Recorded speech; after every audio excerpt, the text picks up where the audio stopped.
Welcome to the Crypto Podcast. You can find all our episodes on cryptopodcast.org. I also have the Awakening Podcast, the Meditation Podcast, the Speaking Podcast, and the Learn Polish Podcast, and all can be found on roycollin.com. Today, my guest, good friend of mine, please welcome Kamil Gancarz. Hi, Roy. Good to see you again, and thanks for having me here. No, I'm looking forward to this because basically, I don't know, was it 2013, 2014? 14. We went to Liechtenstein. Yeah. We were introduced to Bitcoin. I heard things, wallets. I said, "Ooh, that's too complex for me," and I stayed away. But fortunately for you, you actually embraced it. Yeah, I got deeply into that. I started investing. That was late 2014, I believe. We went August, and I think I started investing September, October, November, something in that region. And what's more, I started also investing with my clients. So we bought first Bitcoin. I believe the Polish price, I think it was 1,852 zlotys, which would be roughly €400. Over 400 euros, yeah, per Bitcoin. So kind of good profit.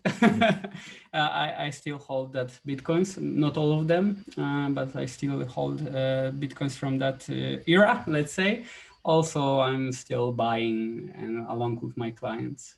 So yeah, we invest deeply, and what's more, it drove me into the subject. I also started to have a startup in the field, but nowadays it's we are in stealth mode. We have some inventions, even reported to European Patent Office during the process in US, in Israel, in Russia, in Singapore, basically the most of the blockchain-related countries. Even we have Indonesia patent applications. So around the globe, but I don't want to go into details right now. So mainly let's focus on the technology and the investment vehicle, which it is in Bitcoin or other cryptocurrencies. Okay. Because one of the things that I'm really concerned about is I see there's a lot of fraud. We were actually just prior to the call, because I got this to kind of remind me. So a little, Bitcoin looking thing. And, you mentioned that there was actually people selling them, pretending it was Bitcoin. Yeah, there were gypsies in Prague, in Czech Republic, selling on the street Bitcoins, showing people the price of Bitcoin. Look at the price of Bitcoin. You can buy that for 1/10 of the price. So imagine the coin, which is worth how much? $5 or $1? Yeah, about $5. Yeah, something like that. They were selling as a real Bitcoin, which is not, of course. The real Bitcoin is only in distributed ledger technology, so it's in the blockchain. It's only digital asset without physical representation. You can get physical representation of that asset only by holding some hardware wallet or having mobile app. But we need to understand that we are now in digital realm. There is a metaverse even being built along with the blockchain industry, like virtual games. Our life is transcending also more into computers. Pandemic showed that people are spending so much time in front of the computer screen, tablet, cell phone.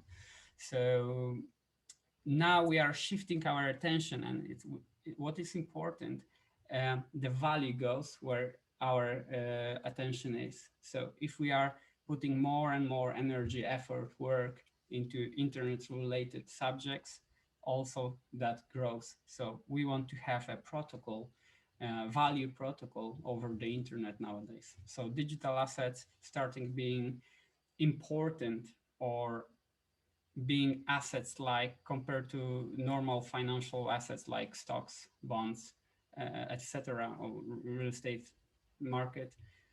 Nowadays, this is the proper asset category.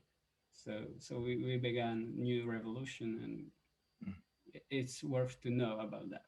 And with the exchanges, because MX, Mount Gox or something like that. Yeah. So maybe you might just tell people about that, because there was a lot of people who got ripped off at an early stage. Yeah. Beginning 2010, 11, there was not so much places to exchange value like Bitcoin. Bitcoin was basically worthless or worth a fraction of penny. It was hard to trade. So our first by the society or the branch of the business we are in, the first exchange appeared, the global exchange. It was called Mt. Gox, and it attracted lots of volume. It was lots of currencies, cryptocurrencies, mostly Bitcoin, were traded there, but by high volume. And I don't remember the exact year. I think 2012 or 13, there was the big hack, and the funds of clients were stolen, basically. So people lost millions, tens of millions of dollars. I think, was it 850,000 Bitcoins or something? Was that the amount that was? Possibly, I don't remember. There was actually a figure. documentary, and I watched it. I don't know, but it's very interesting. And the guy, I don't know, is he Stellar, that originally was part of that. He sold it on to. Yeah.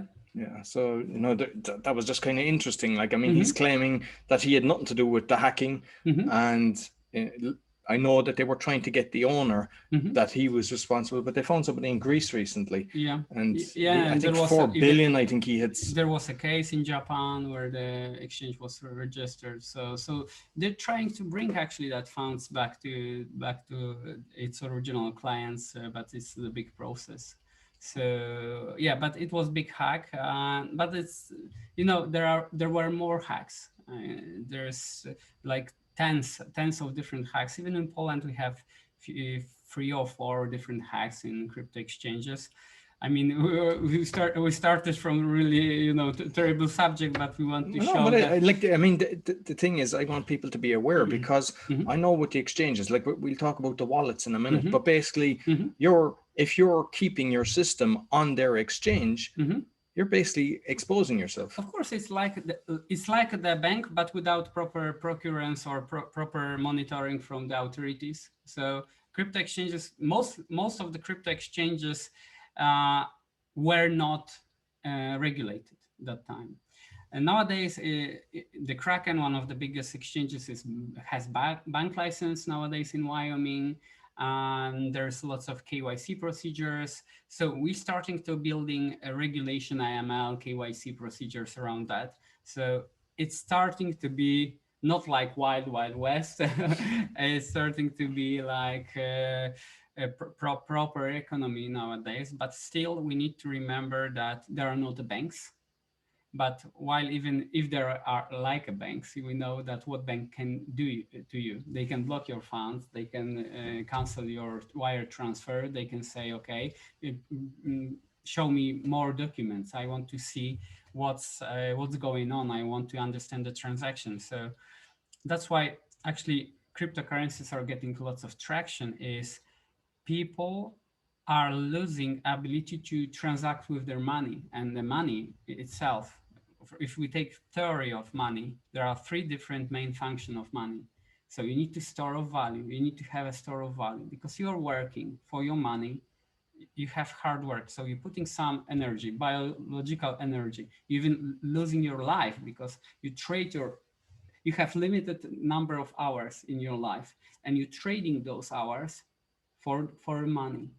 So getting that money, you want to have an ability that you can store your work, store some amount of your life even into value that can be transacted in future. That's the basic basis of the whole economy, of the whole modern society, that is not just hunting, hiding and fighting for your life every day. You store your wealth, store your value for future consumption. And that makes you can go for retirement. That's why you are protected if something happens to your health. So that's wealth brings you. But if you cannot transact, if banks saying, I not allowing this transfer, or you need to present the paperwork, you need to get attorney, barrister to arrange different sets of documents to explain to bank why you want to make a transfer. That's not money anymore. That's not even currency anymore. You are losing ability to transact with your money. So going back to cryptocurrencies, they are not limited. So you can trade, they're just peer-to-peer network. It's like downloading movies all day, like Pirate Bay and stuff. Of course, don't make assumption that it's illegal to have cryptocurrencies, because it's just the peer-to-peer network is used to transfer value. We are not transferring anything else on blockchain, Bitcoin blockchain, that Bitcoins. We just keep it for Bitcoins. So you have ability to transfer wealth, to store wealth, and what's important, nobody is limiting or censoring the transaction.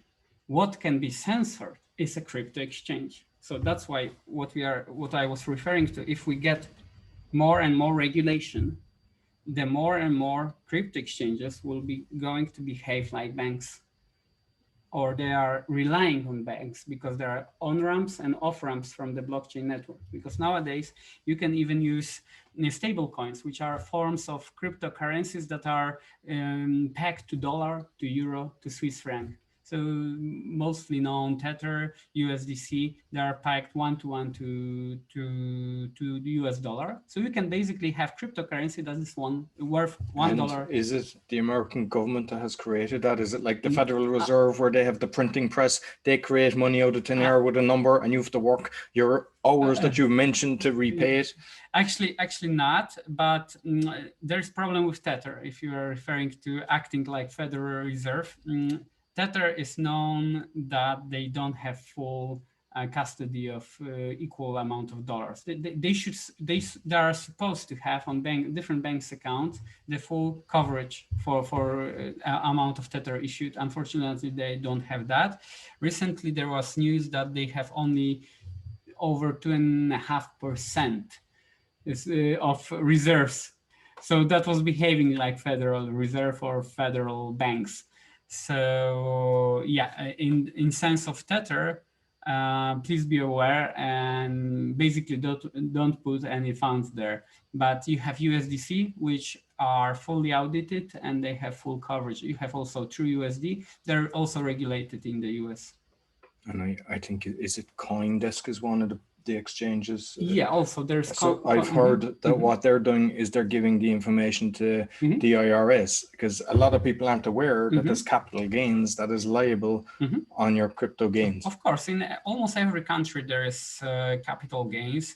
In some countries, if you are a long-term investor, you don't have any tax liability.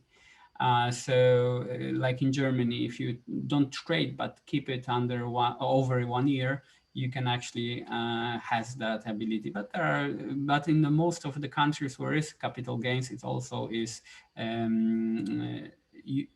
the crypto transactions, the crypto trades, crypto gains are also taxed with the capital gains tax. And for tax optimization, not tax avoidance, tax optimization. If you were investing and you were based in one of the countries where it's like 20, some countries have 40% capital gains, which is insane. But once you don't sell it and then you move jurisdiction, so if you knew your coins were worth a couple of million, it would be worth actually moving to a country for a couple of years to... Or put that money into some company, offshore company. Doesn't need to be offshore like Panama, but it can be in Georgia. It can be in Estonia, where taxes, the taxable event is distribution of profits, not the moment of generating income. So there are systems like that. You have United Arab Emirates, which are great, but most of that solution won't work great for US citizens because they have their taxes. The tax system in US is so complicated and also working that if you are a beneficial owner, there is lots of reporting, FATCA, for instance, and most of the different solution, the compliance of different companies providing those solutions won't accept American clients. So mostly the solution for having that company is for people not living in or being US citizen. So yeah, but if somebody's outside, basically they can have some possible solution. But we need to remember also about coin reporting standard and control foreign companies tax. So consult your tax advisor in your country, basically. And which exchange would you like for somebody that's new to this? Is Mhm. there any that's safer? Like I've heard of Binance and I've heard of a few, but Mhm. which ones are the safer ones? For on-ramp, off-ramp, I would highly recommend Kraken. Like I said, they have now banking license in Wyoming. They have also different companies in Singapore, in London. So it depends what part of the world you are living in. They provide you with the company that is responsible for the part of the world. But there's one website, so you can go there. Binance is good for trading different altcoins and trading between crypto. And just for those that don't know, altcoins, you mean alternative coins to Bitcoin? Yeah, exactly. So the Bitcoin is the first cryptocurrency. It's the invention that is the Satoshi Nakamoto, that mysterious person, anonymous person that created Bitcoin, and created basically not only Bitcoin, but what's more, what's the biggest invention there? It's blockchain technology. So blockchain technology is the system where you can have distributed ledger. So you can have copy, Roy, of the whole Bitcoins in the world and all the transaction. I can have my copy. Every listener can have the copy. Every miner can have the copy. Every bank, every institution, but not only institution. You and me can have the copies. That means that every copy is checking if something is true. So no government, no bank, no entity can alter data in that chain. That's why we never before the blockchain invention, we can transfer value over the internet.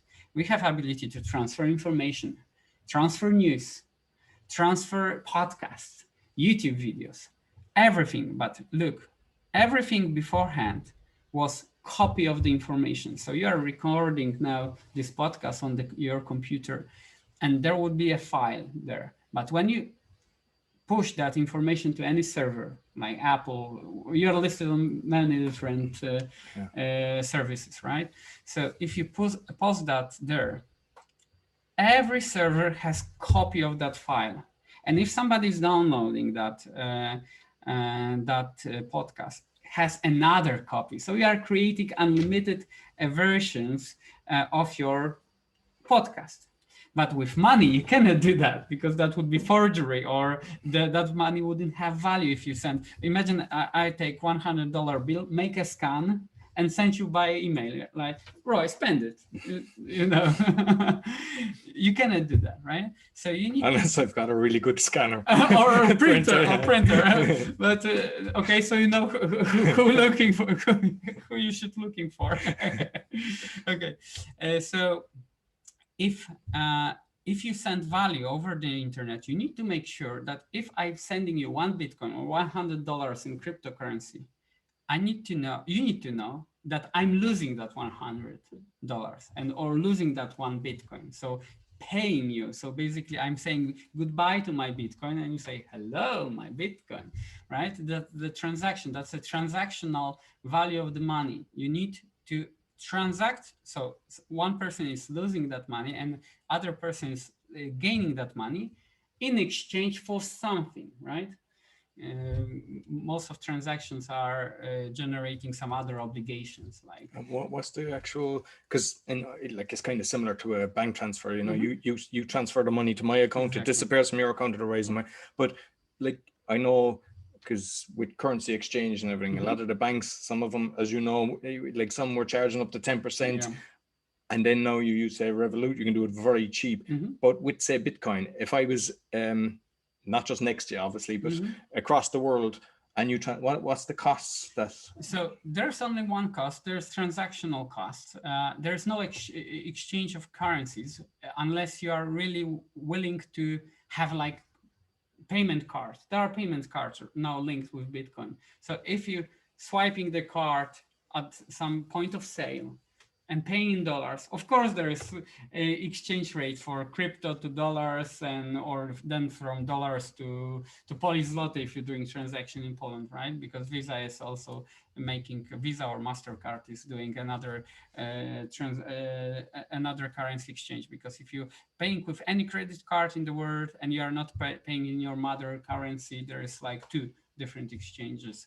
First is from that currency to US dollar or euro, and if that currency is not your national currency, of course, it doesn't apply to US or Eurozone. There is another exchange from that national currency to dollar or euro, and then through Visa or MasterCard to that currency in the other country. So sometimes it's even twice the currency exchange. You need to pay twice. So if you're doing currency transaction with crypto card, because there are stuff like that available on the market, you have to do currency transaction. But if you are using solely the blockchain network, there's never any currency exchange transaction, because you are just trading one Bitcoin equals one Bitcoin. So how much the transaction cost? In most cases, it costs around $2-3. So that's the amount you need to pay. So what we can see from that, it's not for micropayments. Bitcoin is not good for micropayments. There are other cryptocurrencies that are way cheaper, but basically there are some people saying, okay, but this is so expensive. How you would compete with Visa that can handle lots of transaction, and there's very little marginal cost. It's not necessarily true, because look, if you are going to any website and you have paywall to get an article, can you pay 15 cents to read one article? No, you need to pay for 1 month. Why is that? Because there is some minimal amount of transaction that is viable, because there's often there's cost per single transaction, some very minor cost, some percentage, but some minimum fee is also included. So you cannot pay actually very small amounts on the web. You don't have that ability. Most credit cards are kind of like 2.9% plus 30 cent. Yeah, something like that. Sometimes it's 1% or 0.5%, but that 30-cent part is what's problematic with microtransactions. So if we take that Starbucks coffee is microtransaction, then okay, then Visa is better for paying for your coffee than Bitcoin. But if you are buying real estate, some big property, it's actually way cheaper to do that blockchain transaction. If you're sending wire transfer with Swift overseas, how much you need to pay? Often you pay $50, $100, sometimes $20. It depends on your rate in your bank, but some banks are charging really harsh amounts for Swift transfer. So SEPA transfer within Eurozone are cheaper. National transfer are relatively cheap, or they are for free. But if we are doing transactions with international transfers, basically, it's really, really expensive. And then Bitcoin is cheaper. But we don't take into the consideration cost of compliance if banks blocks your transfer, how much it will take. So convenience and having the ability to be sure that your transfer will happen, how much is it worth? Is it worth $2 to transfer 1 billion without any hurdle? Yeah, and it's also instant. It's not like actually the information that you receive, the transfer will take a few seconds, but the settlement can take 60 minutes or still I mean, I've had times when I was doing property exchanges, and a lot of money for some of the clients. Sometimes the banks were taking 2 weeks to transfer from Ireland to, so when you look at it like that. Yeah, it's funny that it's faster to pile a cash packet to the package and parcel and ship that parcel with UPS or DHL. Of course, it's illegal, but if you do that, it will be way faster to transfer $10 million in a parcel than with wire transfer sometimes. So it's silly. So we are in 21st century. We can stream movies in 4K from different platforms, and we cannot send cash instantly. Well, you can with the likes of Revolut, because it's like straight away, which is brilliant to see that. And plus, their fees are fantastic compared to a lot of. But there are another layer, this layer 2, layer 3 over the system. So you need to take into the account. But with Revolut, there would be trouble to handle bigger amounts, bigger transactions. So you mentioned the founder.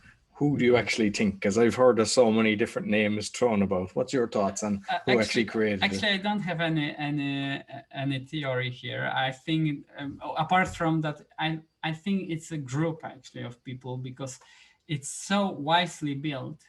There were some little bit mistakes in the beginning. It were fixed in early years like 2010, 2011. Nowadays we have the big update to the network. It's called Taproot, and I think it haven't been any upgrade for 4 years already. So that's the first upgrade since 2017. So basically, we don't know. I'm not sure if we ever get know. There's some theory also that there's creator of one of the projects that is Oracle network, a Chainlink, I believe.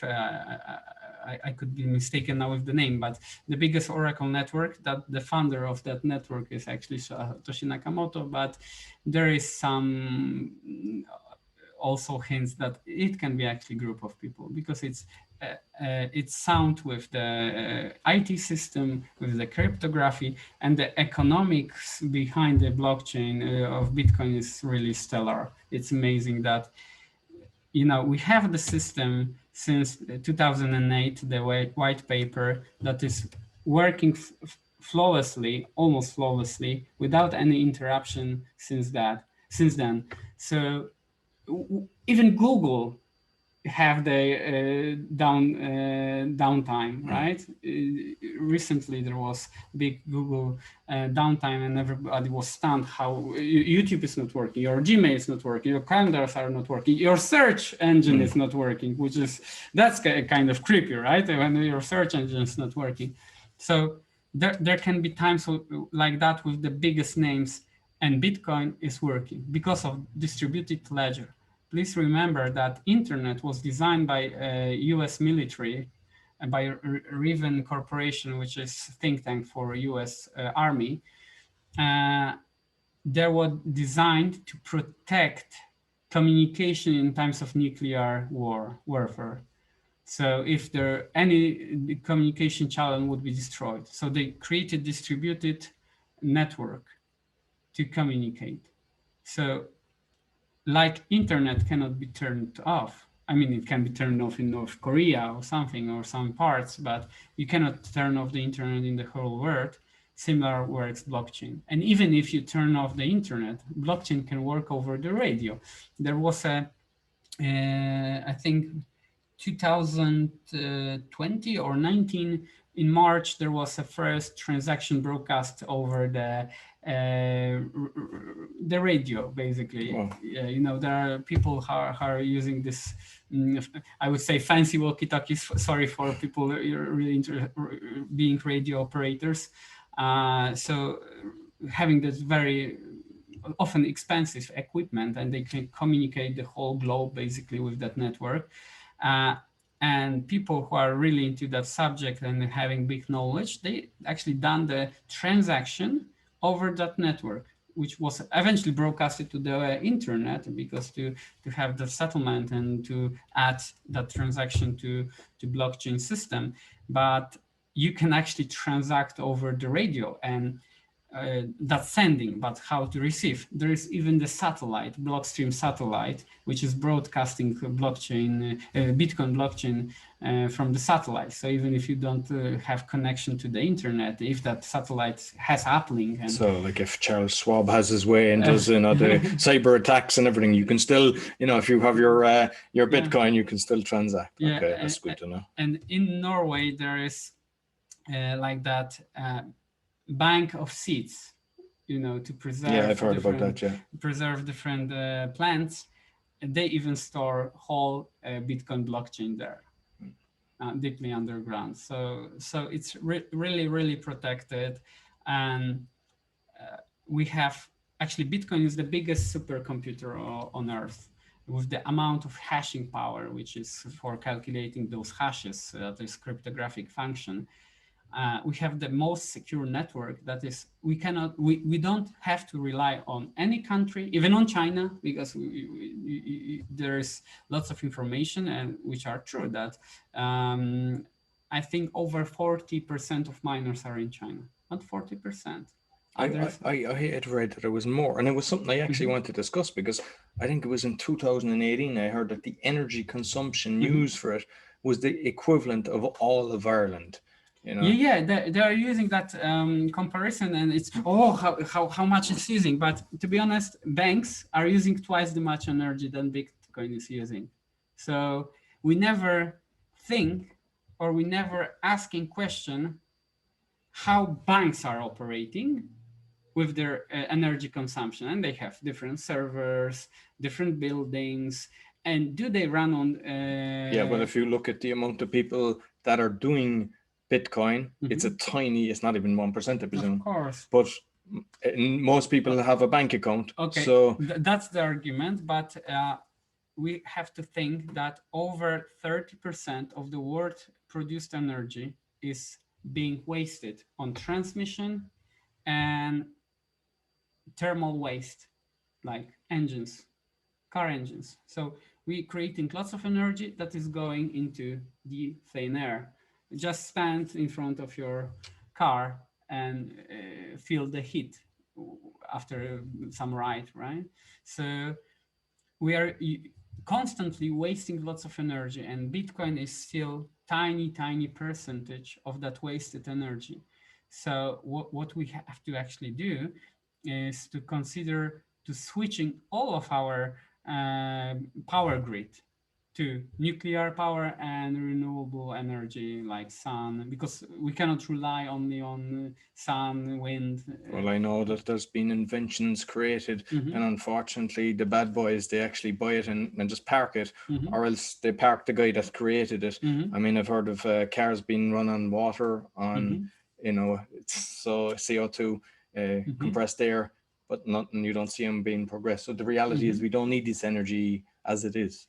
But we have this power grid, and if we have this power grid how it is, we need to remember that miners are actually prone to clean energy because it's cheaper. If you can get hydroelectric energy from waterfall or from river, it costs almost nothing. The marginal cost is almost close to zero. What is costly is to build the establishment, is to build that power plant. But the same with nuclear energy. That nuclear energy is one of the cleanest and cheapest, but what's very expensive, it's highly expensive, is to build proper, safe nuclear power plant. So in most cases, it's the cost of creating the source of that electricity, not to create that electricity. Where electricity is expensive is actually fossil fuels, because you need to mine it, you need to transport it, you need to buy it. It's lots of cost involved. So miners are naturally prone to renewable sources that are very cheap. The marginal cost is very cheap. So actually, Bitcoin is pushing green revolution in energy, not like people are, even Elon Musk is saying it's run on fossil fuels, which is some kind of true, but 76% of all miners globally are using not even in 100% of their energy source, but 76% of all miners are using some in portion even renewable energies, because it's cheaper. If they are using sometimes that fossil fuels, is because the grid cannot provide the electricity from sun, like during the night, or cannot create enough wind or enough. Sometimes rivers not operate fully, not generate enough electricity the whole year. There's seasonality during the year, so that's very important with Bitcoin mining. So, but let me ask you a question: how much is worth to have uncensored money, global currency that you can trade, that nobody can steal from you? How much is worth to have freedom of moving, storing your wealth that cannot be taken over by government, by burglar, by any agency whatsoever? How much is it worth? Imagine how hard it is to move your real estate. You cannot move. You basically need to abandon real estate and leave the country if there's something happens. Talk to Argentinians. Their currency is devaluating in such a pace. I was in Argentina in 2017. I have that pesos, and I think because I left with some cash, right? And I have that cash at home, and it devalued a few times already. I mean, it's fraction. I have a friend from Argentina, and he was even telling me he was doing some government jobs, and by the time he got paid, it could be worth half what it was at the time. Yeah. So most of fiat currencies are going to zero, even US dollar. Since 2004, April 2020 till April 2021, there is a money supply aggregate called M1, which is currency available in cash outside the banks, and bank deposits that are payable day plus 2. So they payable almost instantly, like Avista deposits in banks. So if you count that and travel checks and stuff like that, the money aggregate M1 grew 70% from that April 2020. In 1 year, in the system appeared 70% of more dollars than from the whole dollar history, from starting in 18th century. So if they are printing in such a pace, creating more money, what is going on with the value of dollar? Dollar is dropping. If we count only official inflation and we trace back 100 years, the dollar value dropped 94.5% in 100 years. So you are left with just over 5% of your initial wealth stored in dollars if it wasn't on any bonds, any investments whatsoever, just cash. But even with the bonds, I mean, it's kind of the way they do that as well, is like, because you're getting the future value, which is depreciation. So you're really getting less. Actually, with bonds nowadays, it's problematic that we are at the end of the debt cycle, and we have 35 years of bull market in bonds. But it's going to end because we reached the point where we can only go to negative rates in US. In Europe, we have that already. In Switzerland, we have that already. So in US, we have like quarter percent, 25 basis points as the interest rate set up by Fed and by open market community. So how much you can go lower? You can go to zero. You can go to minus, but it's madness. Basically, it's wicked finance if we have negative interest rates. But we can go into that territory, and that only can bring bonds up. And if not, we are going to drop value of bonds because of raising interest rates if they happen after the inflation kicks in. And we already have readings of inflation from US at the level of 5%, and that's official inflation. Just before that, a few months ago, it was roughly 2%, sometimes it was 3%, but that was official. Unofficial inflation tracked by shadow stats was showing readings at the 10% even. So soon we can have unofficial readings like 10, 15% in US. Check shadowstats.com. You can see different approach to monetary statistic and different readings of inflation, GDP, because we count real GDP, which is, so if we do some tweaks with the inflation, we can show that we are developing. We have economic growth while we actually having economic contraction. So just manipulating the inflation readings, we can actually manipulate GDP growth readings or contraction. Okay, very good. And regarding, this 51% is by, I forget. Attack, 51% So, of that like, attack, yeah. you mentioned 40% in China. But I mean, I think this figures when I was looking at was maybe 2018, but there was way more, and the others were in Russia. So, two communist countries. Is it possible they come together, they have over 50%, and they can actually modify everything? For few minutes, few hours, there can be like 51% attack, but the 51% attack cannot modify the whole blockchain. What it can do, it can censor some transaction. So if we create that 51% attack, what can happen? That you cannot trade your Bitcoins because somebody won't take your transactions into the block. So that's the most dangerous thing with the 51% attack, but it will last for few hours mostly, even if that happens, because somebody is getting more and more power, then other country is also getting more and more hash power. By power I mean ability to count those hashes, which is like mathematical equation that needs to be calculated. It's being calculated just to find the exact solution of proper hash that is set up by difficulty in the blockchain network. There's blockchain algorithm that is setting up difficulty according to the amount of hash power available worldwide. So we have very great economic system that is making sure that if we get more hashing power, imagine gold mine, if they get more money, more gear, and they found new places to discover gold, they will provide you more supply, right? Because they have ability to do so, especially with proper gear and capital to do so.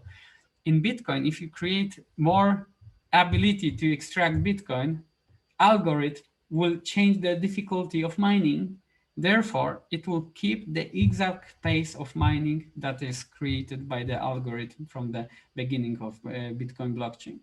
So we have called events called halvings, which are changing the revenue of miners in Bitcoin per every single block. From the beginning, it was 50 Bitcoins per 10 minutes. So whenever miner finds the block by that hashing power, and he finds exact solution to that hash algorithm that is proper. So first with proper answer, right? He broadcasted that answer, so he mined a block. When he mined the block, he added new block to blockchain, so the link of different blocks. And then the whole race started all over again. So every 10 minutes, the new block happens. Theoretically, because practically there can be some difference, because the block happens when the miner finds proper answer. But to make sure that miners get more computing power, more electricity to be faster, be better, the algorithm is checking all over the globe the all hashing power and adjusting difficulty. Therefore, every block roughly would come every 10 minutes. So we cannot create more Bitcoins because difficulty will change and everything would alter and self-regulate. So we never had such a great money. Actually, Bitcoin is the greatest money humans ever invented, better than gold, because gold has inflation of 1.5% per year, because that's the amount of new supply appearing because we have gold miners.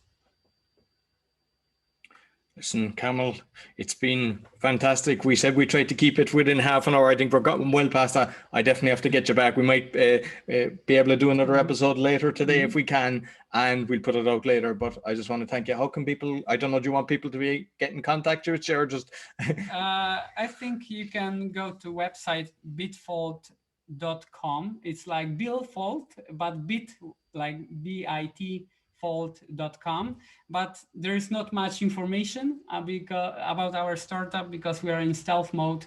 But if you are interested what we are doing, just drop your email there and we will contact you. Oh, brilliant, brilliant. No, listen, Kamil, it's been fantastic. Thank you very much. Thank you, great pleasure. Thank you for inviting me. Thank you for having me, and yeah, enjoy. Brilliant. Thank you. You'll find all our episodes on the cryptopodcast.org. We're also going to be on BitChute and YouTube, and the links will be in the description below. So until next week, take care.